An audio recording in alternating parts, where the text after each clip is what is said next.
You can already get the amazing Motorhead rank 6 weapon early if you play it smart and know where to look, just like a nice level 6 chess piece. You can namely already use these items even when you are below level 6, so there you got a 223 damage killing machine relatively early on, which is wild when fighting enemies that are way below that. There are also some nice legendary weapon farms that I want to share and another amazing weapon tactic, but let's start with that Motorhead. So this weapon seems to have the same stats for everyone. Next to the 223 damage, we got low stamina damage bonus, also the power attack damage bonus, so you deal more damage when charging up that heavy melee hit, and you also get more damage when you are full health. So you get this weapon from a bandit outpost all the way over here on the map, so you need to have reached the city center by following the main story. When you get the glider, you have reached this point of the map, and don't worry if you're still earlier in the game, I also have some nice artifact weapon locations for if you're still in Old Villador.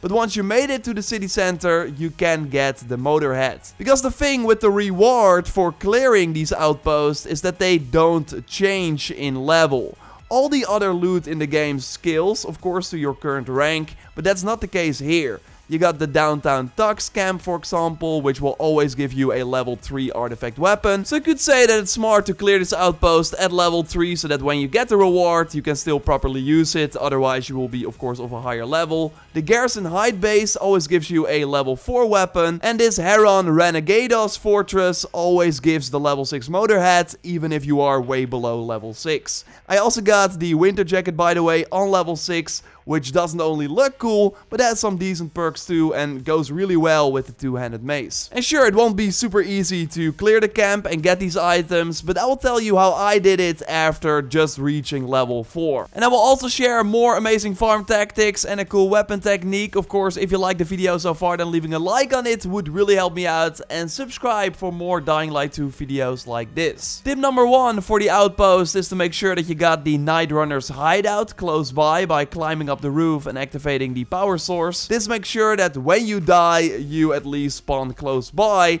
and you will likely need a few tries. Luckily, the most important kills do not reset. Because as always, with these outposts, you need to kill 2 lieutenant enemies, and in this case also a gang leader, who will all be level 6. But yeah, you can ignore just the other enemies. It's smart to use the military medkits, which I will share on how to find in a moment, because you will be able to use them real quick and they will give you full health again. So I used the semi-automatic crossbow, which I talked about in my previous video. I talked about many tips there, we'll link to it at the end of this one, but in short, you get this one after giving 4 facilities to the peacekeepers, and with this weapon you can use impact bolts to blast the important targets from rooftops, or, and this is what I did, against the many traps that they got in the camp. And these spikes will instantly kill the most powerful targets here. Of course, you can also use a drop kick to push them in that direction for if you don't have the crossbow yet. But that was the tactic that I used. Just make sure that you use the traps in the environment. It worked for all 3 targets. I did die once though, but again, the game remembers that you killed the lieutenants and the boss, so you do not have to kill them again after you died. Now, to clear the base, you of course have to raise the flag, and this can be tricky with other enemies around. So what I did is climb the windmill, which you find close by, all the way to the top. The enemies could not reach me, but would still be standing near me. After that, I would jump off the windmill with the glider to reach the flag, and now I had the time to raise it before I got interrupted, and then bam!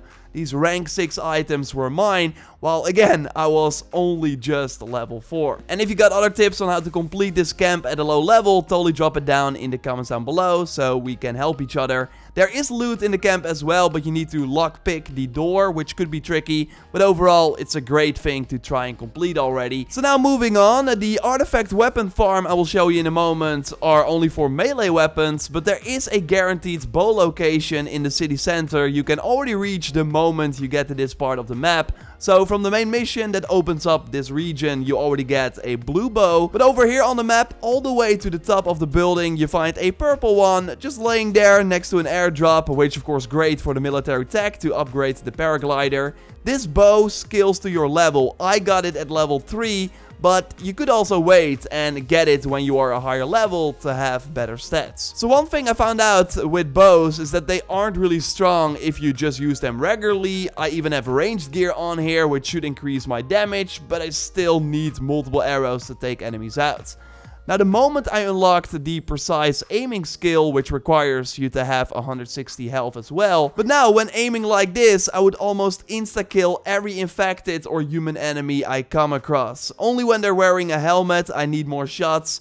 But yeah, you're using the same arrows, but aiming like this increase the damage big time. So really, if you want to go for the ranged playstyle, make sure you unlock these skills. They will only enhance your damage. Like, this is now a one-shot killing machine, which is amazing against these humans that like to parry a lot. So normally they can take some time to take out. Although I did see in the comments under the crossbow video that a lot of you like to just swing around melee weapons, which I totally get because the impact when hitting enemies never gets old. In a previous video, I already touched on the artifact weapon I found over here on the map in the GRE trailer. Well, there are way more of these in the world, and some even respawn their loot over time. So if you found how to make them respawn, totally let me know in the comments down below. It seems to be game time or that you need to progress a bit. But yeah, you can farm these locations if you check back after some time. So I would start over here on the map in Old Villador at this metro station. So totally unlock it if you don't have it yet, because then this farm will go way faster. Because you want to go to this location for the first artifact weapon. Here you enter one of the trailers from the roof and find an artifact weapon inside and some other loot as well, like gear. You will need to lockpick these crates. I did upgrade the lockpick to force medium locks, but they don't seem to work, sadly, for this. So from this location, you want to go over here to another trailer. But this one did not reset for me. I only got the loot once. Still worth it, of course, if you had never been here before. But yeah, for some people, it also respawns. Maybe it has to do with the side mission next to it, which I did complete.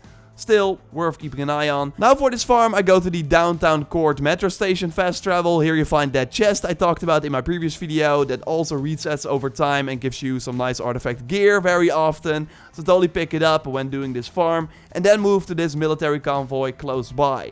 Run past it though, you will find another trailer with a ton of items behind it.